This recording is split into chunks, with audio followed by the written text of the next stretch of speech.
Hello Chingu, c'est Sam du blog samelesdramas.fr. Alors aujourd'hui je vous retrouve pour mon journal de visionnage de novembre 2017. Alors vous allez voir, j'ai pas regardé grand chose en novembre 2017 parce que je suis toujours en galère. Donc du coup je vais vous présenter les dramas que j'ai commencé. Donc en général j'ai regardé que les pilotes, donc j'aurai pas forcément grand chose à vous dire dessus, mais bon c'est toujours l'occasion de découvrir des dramas, peut-être que vous les connaissez pas.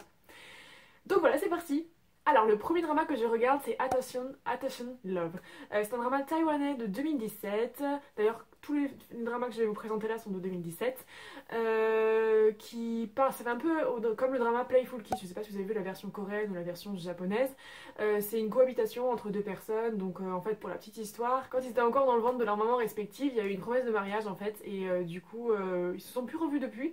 Et là suite à cette circonstance ils sont obligés, de cohabiter ensemble, et du coup vous imaginez bien qu'il va y avoir un amour qui va naître et tout, et puis c'est le garçon intelligent, la fille un petit peu moins, et du coup il va lui apprendre des choses, mais c'est sympa. J'aime énormément l'héroïne, c'est le genre de femme forte qui sait se battre et qui a des convictions, enfin je l'aime beaucoup, même si des fois elle pleurniche un petit peu, et en même temps je la comprends. Bref, c'est vraiment une histoire vraiment très sympa, il y a une très très belle alchimie. Je regrette un petit peu qu'il y ait beaucoup de non-dits, parce que tous ces non-dits, les empêchent d'être ensemble, mais bon, ils pourraient pas être ensemble trop rapidement non plus, j'en ai conscience, sinon le drama, voilà.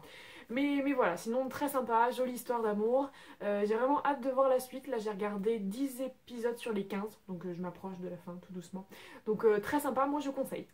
Ensuite, je regarde un drama thaïlandais, I Wanna Be a Superstar. Je l'ai regardé pour Push, parce que je vous en ai peut-être déjà parlé dans une précédente vidéo, je ne sais plus, mais ça a été mon gros crush de 2016. Donc c'est vraiment un acteur que j'avais envie de revoir, et ce drama me faisait de l'œil depuis un moment. Du coup je me suis lancée, j'ai regardé uniquement le pilote je crois. Franchement pour le moment c'est pas hyper prometteur, et en même temps c'est pas hyper mauvais non plus, donc je suis assez mitigée pour ce premier épisode. Et ça raconte en fait une histoire un petit peu à la Full House où ils vont devoir cohabiter ensemble, nanana. Mais ouais, je pense que ça peut être sympa, je sais pas du tout, j'ai regardé juste le pilote, je vous dis, j'avais eu de bons échos sur ce drama, donc pourquoi pas. Ensuite, j'ai commencé Reunited World. Alors moi, personnellement, je me suis lancée vraiment pour le casting, parce que j'avais vraiment envie de retrouver Yeo Jin-ge, qui est un acteur que j'apprécie beaucoup. Et puis le scénario, franchement, me faisait très envie. Alors ça raconte l'histoire d'un jeune garçon qui en fait disparaît le jour de ses 18 ans. Et en fait, il réapparaît 12 ans plus tard, avec exactement la même apparence. Et lui, pour lui, le temps a pas bougé, en fait, c'est comme s'il s'était réveillé le jour de ses 18 ans. Enfin bref, je vous en parle pas plus. Mais franchement, scénario hyper prometteur. Oui, j'ai pas mal aimé le pilote. Enfin, en fait, j'ai regardé 2 épisodes, mais vous savez, selon les anciennes versions d'une heure, ça fait un épisode. Parce que, moi, franchement, j'ai du mal à y faire, à ces épisodes d'une demi-heure. Mais bon, bref. Et du coup, ouais, non, pour le moment, c'est sympa. Franchement, je sens qu'il y a carrément du potentiel. Maintenant, à voir si le drama suit dans la lancée ou pas. Ensuite, j'ai commencé The King's Love. J'ai regardé 4 épisodes, enfin 8 d'une demi-heure et 4 d'une heure du coup. Je suis pas spécialement fan pour le moment. Franchement, j'ai un petit peu mal accroché, je sais pas trop pourquoi. Pourtant, ce trio était sympathique, mais ouais, je sais pas, j'accroche pas trop pour le moment. Donc je suis un peu déçue parce que c'est un drama historique qui me faisait de l'œil et que j'avais vraiment envie de regarder. Donc bon, bah de toute façon, je vais le continuer, on est d'accord, hein, ça se trouve, ça va se débloquer par la suite. Mais c'est vrai que pour le moment, j'accroche moyen. Et puis je me suis enfin lancée dans When You Were Sleeping. Alors c'est un drama que j'attendais avec une impatience mais non mesurée. Je pense que c'est un des dramas de 2017 qui me faisait le plus envie. Tout simplement à cause du casting. Parce qu'on a tout de même Lee Jang-soo qui est un gros coup de cœur. Et j'avais vraiment envie de découvrir cette histoire qui avait l'air super sympa. Donc en fait ça raconte l'histoire d'une héroïne qui...